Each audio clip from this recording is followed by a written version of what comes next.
Hello, my name's Dana. I'm 34 years old. I'm a mother to a disabled child, my daughter Holly. I had Holly when I was in a relationship with my ex-husband.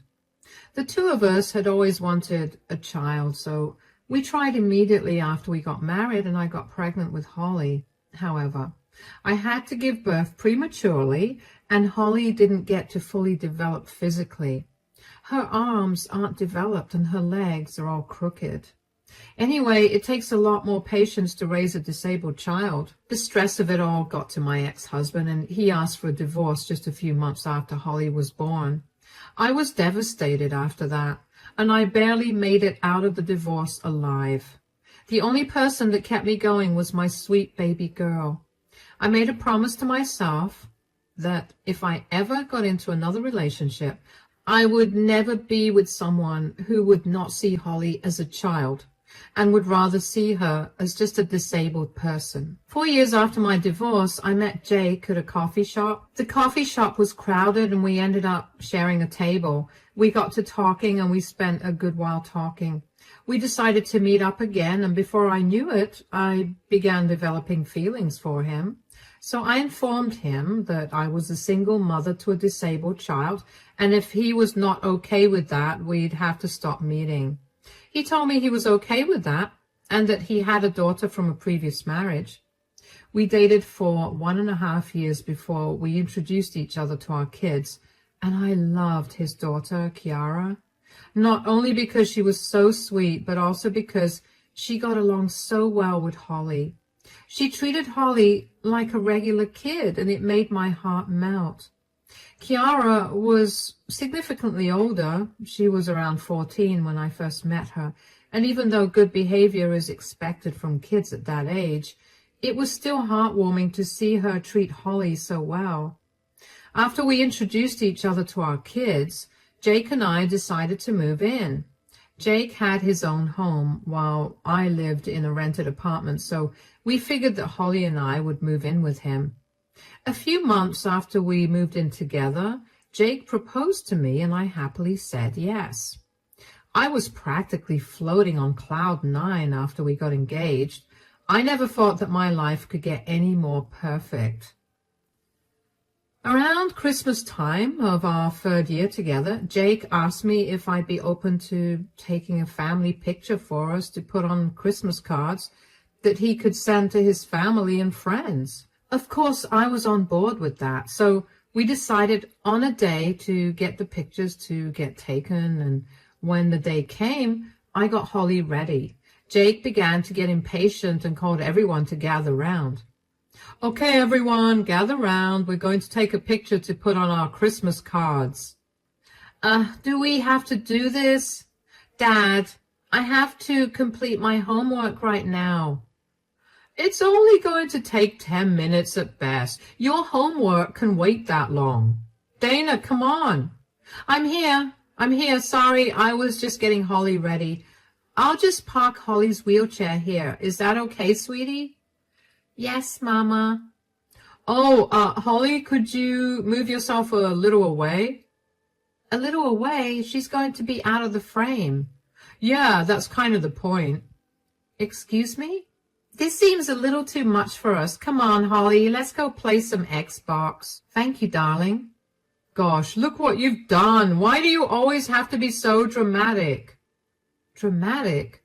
What are you even talking about? You were the one who asked my child to be out of the picture. Yeah, because I don't want people to get disgusted when they receive our card. What? Oh, please. You and I know that Holly is an eyesore. Every time I see her in one of our pictures, I feel like the entire picture is ruined. Have you felt like this the entire time? Not the entire time. I mean, I love Holly, and I mean nothing against her, but her huge wheelchair and her deformed hands make for such a bad eyesore. Wow. The last thing I expected out of you was to be ableist towards my daughter. That's not it. I just want us to have good family pictures. This is the first time in 4 years that I'm going to be able to take a bigger family picture that's not just Kiara and me. You know, When you got into a relationship with me, you agreed to be a part of Holly's life and let Holly be a part of yours. You cannot possibly ask her to not be a part of our family picture. Just because she doesn't fit your aesthetic purpose is no reason to exclude her. I told you that I meant nothing against Holly. Save it.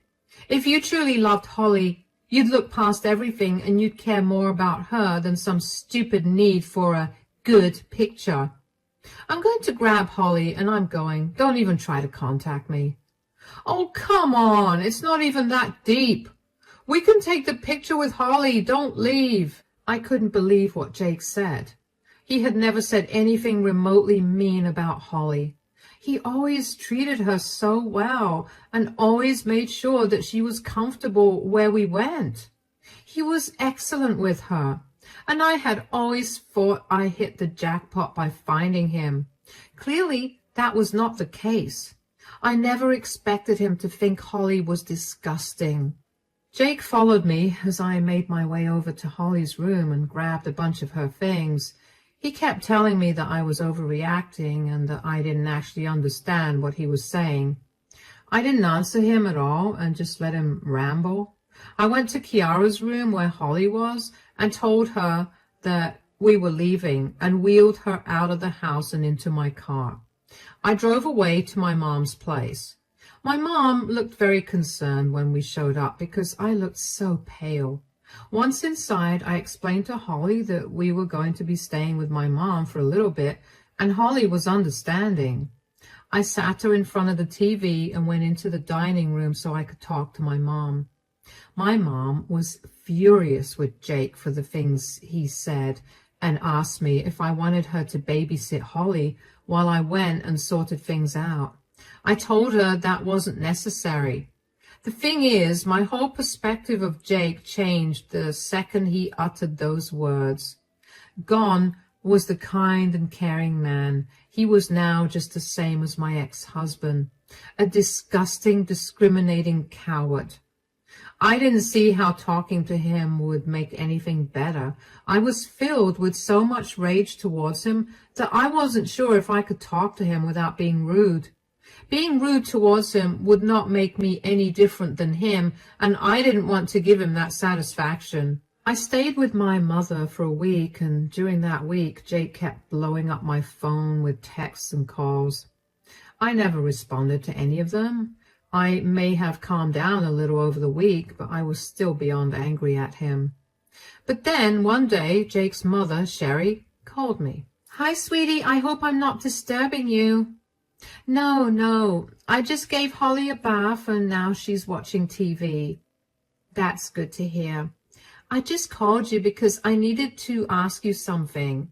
Yeah? What is it? Have you broken up with Jake? I don't know. We just had a huge fight and I'm staying with my mother right now. Right, that's what Jake told me. He told me that you got mad because he asked that Holly move a little to the right and you didn't like that. I know that it's not my place to butt into your relationship, but don't you think that it's a bit much to get so mad at that? Jake's struggling at home and he's been calling everyone to see if we got in touch with you. First of all, Jake didn't just ask Holly to move to the right. He asked her to move out of the frame. Move out of the frame? Why would he ask that? Because he thinks that Holly is an eyesore that's going to make everyone feel disgusted.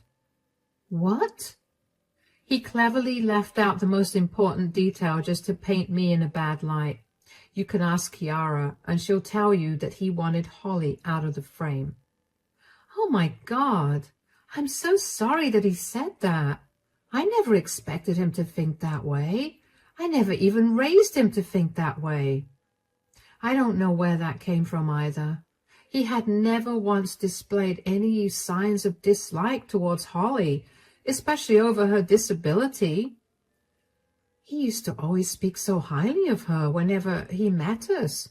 Or actually, now that I think about it, he was always bragging about how much care he took of her. Care? Oh no, he never took any care of Holly. We both decided from the start that we'd each only parent our kids and never the other. Oh, I had no idea. You know what? I'm going to do something about this. What do you mean? Because if you think that yelling at him or even just talking to him is going to change his mind, I don't want it. After talking to you today, I've realized just what a liar Jake is, and I don't want him to be a part of my life anymore. I'm fully on your side in this, but I don't plan on yelling or talking to Jake. I have a better idea. Just trust me, and don't break up with him as yet. But what are you going to do? Just hang in there. I'll call you in a few days and I'll let you know. I'm so sorry for assuming the wrong thing, by the way. But thank you for telling me the truth. You have nothing to apologize for.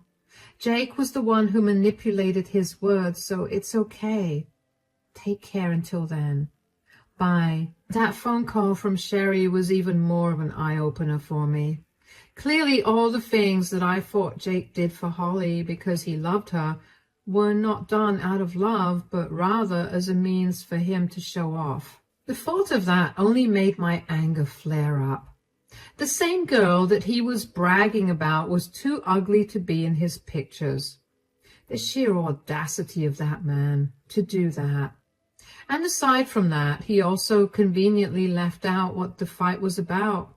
When I heard Sherry tell me that, it took everything in me to not be mean to her. She did nothing wrong to me. In fact, she was wonderful. She and I got along really well, and Holly loved her too. I knew that Sherry was only acting on information that Jake had given her. Jake knew how well Sherry and I got along, and I didn't know if this was his way of ruining our relationship. Given everything that happened, I wasn't too surprised that he'd be capable of doing that.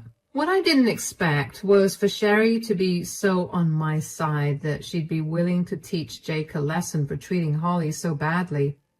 I didn't understand why she felt so intensely about the issue as I did, but I chalked it up to her being a good person and someone who advocated for the disabled. While I was right about that, I didn't realize just how personal this issue was to her. A few days after my phone call with her, I got another call from her. I had been racking my brain about the ways in which she would take care of Jake, but I couldn't come up with a single thing. So when she finally called again, I couldn't have been happier than to find the answer that I was looking for. Sweetie, are you free right now? Yeah, why? Hold on, my mother wants to talk to you. Your mother? Why? Is everything all right? Yes, nothing to worry about. I was just telling her about what happened between you and Jake, and she wanted to talk to you. Oh, yeah, of course. I don't mind talking to her. Hi, darling. I'm Sherry's mother and Jake's grandmother. My name's Emma. Hi, Emma. My name's Dana, and Jake is my fiancé. For now, at least. Sherry was just telling me about the mean things that Jake said. I'm so sorry that Jake said that. No, you don't have to apologize for anything. If you don't mind me asking, what kind of disability does your daughter suffer with? Well, she didn't get to fully develop in my womb. Her hands didn't develop, and her legs are crooked. She'll get into braces soon, but the doctors did tell us not to hold out much hope for that. I understand that.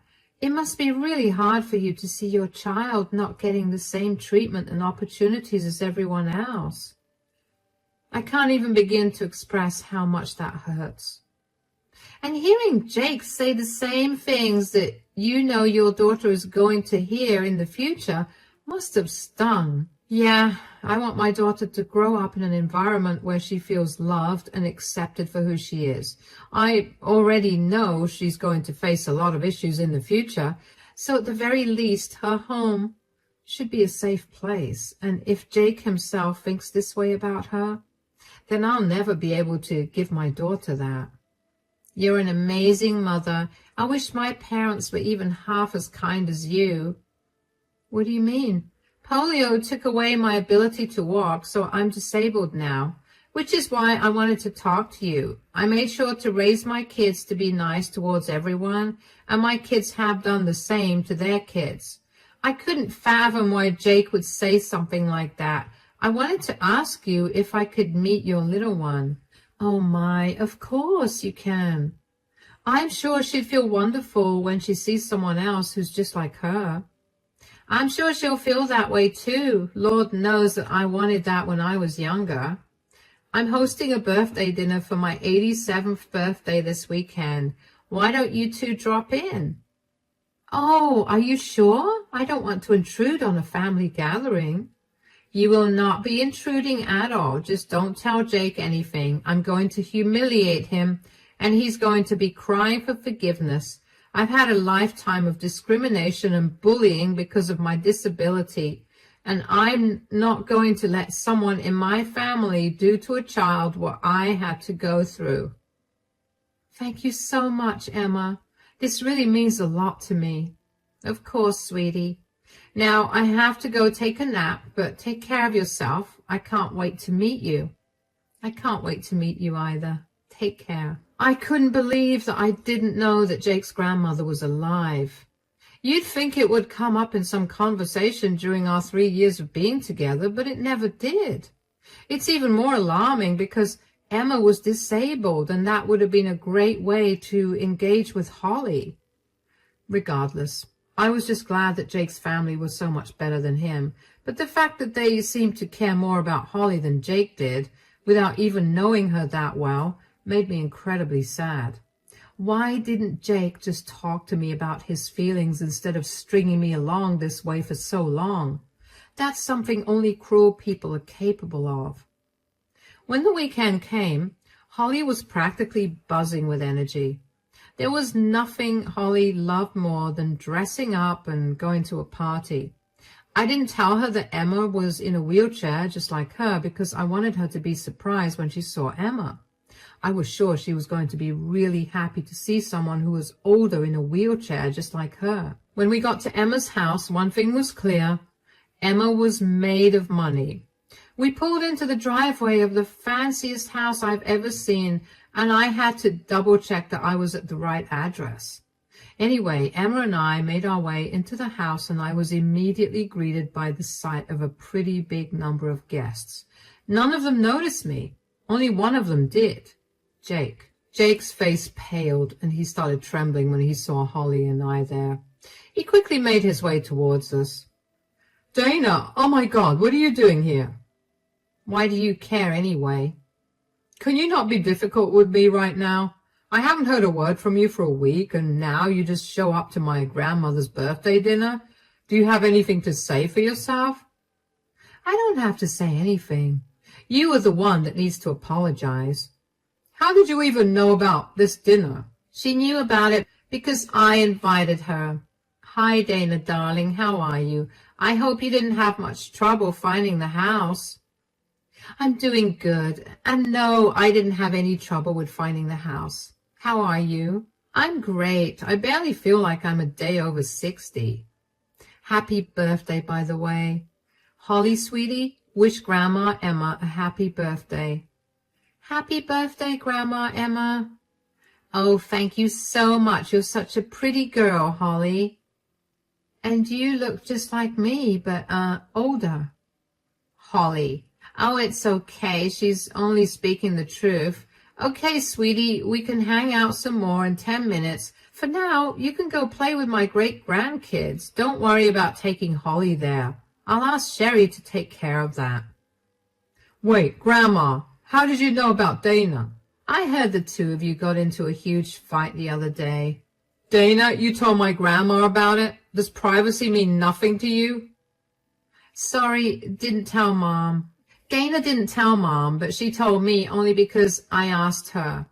But imagine my surprise when I found out that you purposely twisted your words to make her be a bad person. Look. No, you look at me, Jake. You know firsthand how I feel about people making fun of or treating disabled people differently. You know how I've been very adamant about all of you being empathetic towards the disabled. So to hear that you were so blatantly rude to a child, that was beyond shocking. You can't force your values onto anyone, and what goes on in my house has nothing to do with you. Don't you dare talk to your grandmother that way. No, you know what? I'm sick and tired of being the bad guy. You wouldn't be the bad guy if you just behaved decently. I did. I didn't even once imply that I hated or disliked Holly. I just didn't want her ruining the picture. That's not even hurtful. You're right, it's not. And that's why today we're all taking pictures without you, because we don't want a man with a mole on his face in the pictures. That's unfair. I can't change that. Did you think that Holly was capable of changing her disability? That's not the same thing. You're right. Having a mole doesn't mean that you're going to be treated differently. But do you know what guarantees that? Having a disability. I don't want you here. You deserve no place in this family. What? You can't kick me out. This is my house and it is my birthday. No one is going to go against me, so leave. Come on, Dana. I want to spend more time with you and Holly. Jake looked at Emma as if he had grown a second head. But Emma didn't pay him any mind. Instead, she grabbed my hand and made me follow her along to where Holly was. I heard later on that Jake made a big fuss about not leaving, but eventually his siblings kicked him out. Jake did not leave without cussing the entire family out for their weak-minded opinions. No idea what that means, nor do I care about it. Emma, Holly, and I ended up having a good time that night. Emma got along really well with Holly and kept telling her stories about all the crazy things she'd done. Holly was more amazed that Emma could do all of those things while in a wheelchair than the fact that Emma had done such crazy things. Sherry came up to me when she managed to get me alone and gave me a big, warm hug. She apologized for Jake's behavior and thanked me for giving her a chance. She told me that she raised Jake to be much better than this, so she didn't know where these thoughts came from. I mean, I imagined that growing up around someone who was disabled would make one more empathetic towards the disabled, but in Jake's case, it went the complete opposite way. Jake's siblings and I also got to talking. We had briefly met each other a year ago, but we didn't actually get to talk. They were all such lovely people who practically showered Holly with kind words. How Jake was related to all of them is beyond me. The dinner went really well, and I felt happy for the first time after Jake and my big fight. Both Holly and I went back home with the biggest smiles on our faces. But that joy did not live very long. Just 2 days after the party, Jake came over to my mother's place and began banging at the door and yelling for me to open up. I quickly put my mom and Holly into one room and told them not to come out unless absolutely necessary. I took a deep breath and opened the door. I didn't even get to say a word before Jake started yelling at me. Did you have to kick me out of my own family gathering that way? What in the world are you talking about? Don't act all coy. You know that you did that on purpose. What did I do? You purposely painted me in a bad light. Now none of my family wants to speak to me, and I've also been taken off my grandmother's will. Do you know how much I was counting on that? Why would you blame me for your disgusting ideas? It was one picture. You could have just talked to me about how you felt instead of ratting me out to my family. I did tell you that it wasn't a nice thing to say. You told me that your ideal picture was more important than my feelings. Oh, you've ruined my life. I knew that being in a relationship with a mother of a disabled child was a bad idea. Who asked you to be with me? I warned you clearly when we first started dating that my girl would be my priority, and if you did anything to hurt her, we'd be done. I didn't know how intensely your family felt about the disabled, but I'm very glad that they do, because it shows me that you're the only one with disgusting values. I'm going to make you pay for what you've done to me. What do you want me to pay for? A lesson in ethics and morality? Because I hope what's happened here has been enough. You're impossible. You need to talk to my mom and my grandmother about this. Tell them you were lying and get them to talk to me again. I don't have to do any of that. I did not lie, and they're angry at you for not only saying disgusting things, but also for lying to them. You started this, so you can finish it yourself. Goodbye." Nothing felt more satisfying than slamming the door shut in Jake's face. Jake looked stunned when I told him that he was at fault for what he did, and I don't know why either. How much self-awareness and common sense do you have to lack to not see what you're at fault in? Jake kept ringing the doorbell to get me to come and talk to him. I simply told him through the door that if he continued to remain on my mother's property, I would call the police. He left pretty quickly after that. Good riddance. Needless to say, the engagement got called off. Jake and I broke up and things went back to normal after that. The only change was that Sherry and Emma became a new constant in our lives. Emma and Holly pretty much became best friends, and Holly always asked to go over to Emma's. It was so heartwarming to see Holly feel like she wasn't different and to see her in her element like that. Sherry and I became close too. She was a lot like my mother, and it felt comforting to be around her. Jake was actually cut off from the rest of the family. Sherry told me that while it hurt her to do that, what hurt even more was to see Jake have such views even after being around a disabled person all his life. I understood her pain because I too lost someone I loved so much. The last thing I expected was a partner who was ableist. Turns out it wasn't only Sherry and Emma's side of the family that cut Jake off. Jake's daughter, Kiara, also decided that she was done with her father. As soon as she turned 16, she moved in with Sherry. Jake never tried to fight for custody because he thought that Kiara was also brainwashed with his family's ideals. I can't believe that I had ever loved him, but I was glad that I got to spend more time with Kiara and that Kiara and Holly got to be with each other again. I only had to meet Jake one more time after we broke up, and that was only to move my things out of his house. Jake did not hold back from insulting me and throwing all kinds of words at me for ruining his life. I barely paid him any mind, and that only angered him more. It got to a point where he lunged towards me, but thankfully I saw him coming towards me out of the corner of my eye and moved out of his way. I told him to keep his anger to himself, and I will call the cops myself and get him arrested for trying to hurt me. Jake huffed and left the house. I quickly grabbed my stuff and practically ran out of the house.